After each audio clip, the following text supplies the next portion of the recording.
Assalamualaikum warahmatullahi wabarakatuh. Saya Anissa Cahyani dari kelas 12 OTKP 2. Saya akan menjelaskan dampak yang terjadi akibat COVID-19 ini. Pertama, saya akan menjelaskan apa sih virus corona. Virus corona merupakan penyakit yang menyerang sistem pernafasan, infeksi paru-paru yang berat hingga kematian. Virus ini termasuk pada penyakit menular.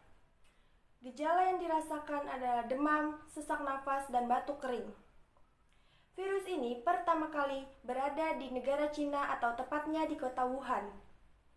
Pemerintah Indonesia sudah menganjurkan untuk semua masyarakatnya tetap berdiam diri di rumah untuk memutus mata rantai penyebaran virus ini.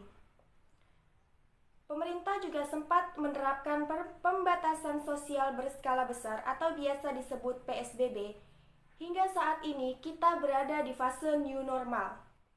Ada banyak dampak yang terjadi dengan adanya pandemi ini, termasuk karyawan-karyawan ataupun sekretaris. Dampak yang pertama adalah karyawan ataupun sekretaris dianjurkan untuk bekerja di rumah dengan melalui daring atau dengan media Zoom.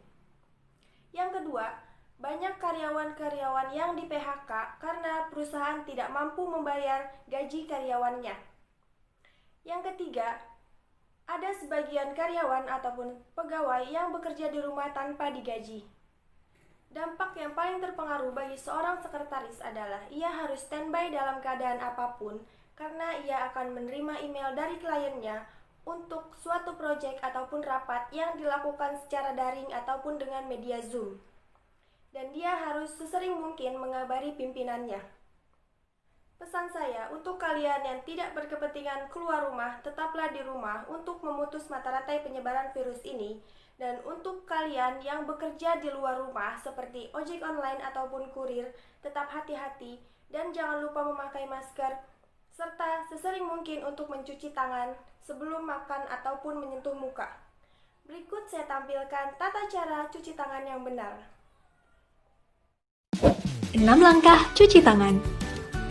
Basahi kedua tangan terlebih dahulu dan gunakan sabun secukupnya. Ratakan sabun dengan menggosok kedua telapak tangan.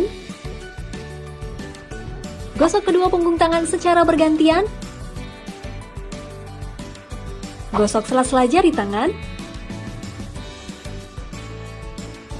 Gosok bagian dalam jari dengan posisi jari tangan saling mengunci.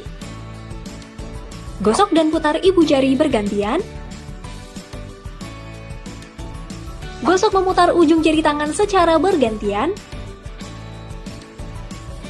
Bilas dengan air mengalir. Keringkan dengan tisu atau handuk. Kemudian matikan keran dengan tisu atau handuk yang sudah digunakan. Lakukan langkah-langkah mencuci tangan selama 40-60 detik jika menggunakan air dan 20 hingga 30 detik jika menggunakan hand sanitizer.